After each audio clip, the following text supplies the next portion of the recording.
Friends, నేను మీ కామాఖ్య. ఈరోజు సరికొత్త వీడియోతో నేను మీ ముందుకు వచ్చేసా. ఈరోజు వీడియో ఏంటంటే థామస్ ఆల్వా ఎడిసన్. ఈయన మీకు తెలుసు కదా, బల్బ్ కనిపెట్టిన శాస్త్రవేత్త.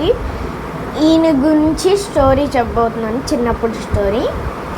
చిన్నప్పుడు వాళ్ళ గురువులు థామస్ ఆల్వా వాళ్ళ గురువులు అప్పుడు స్కూల్లోంచి పంపించేశారు. దాంతోపాటు ఒక లెటర్ కూడా వాళ్ళ మమ్మీకి ఇచ్చారు. అయితే వాళ్ళ మమ్మీని అడిగారు థామస్ ఆల్వా గారు.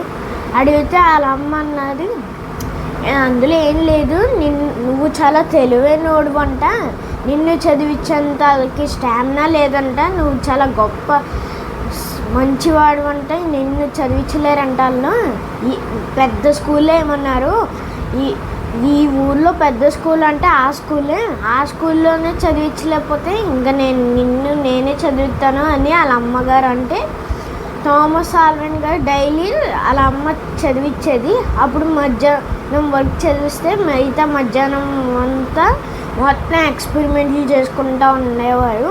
ఆ ఎక్స్పెరిమెంట్లకి డబ్బులు ఆ మమ్మీయే కొనిచ్చేవారు.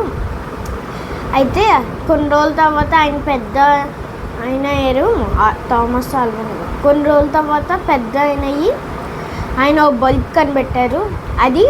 అయితే థామస్ ఆల్వా గారు ఇల్లు చదువుతూ ఉండగా అప్పుడే ఒక లెటర్ కనబడ్డది.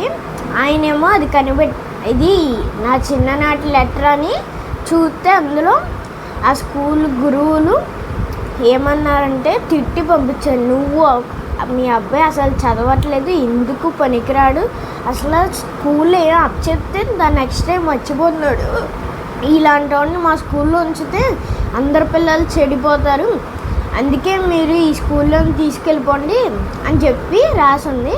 అప్పుడు థామస్ ఆల్వా గారు అనుకున్నారు మనసులో, అంటే మా అమ్మ నేను బాగా డిప్రెషన్కి వెళ్ళిపోతానని నన్ను గొప్పవాడు అని అలా చాలా చెప్పి నన్ను ఇలా మార్చింది, అందుకు దండం పెట్టుకున్నారు ఆయన.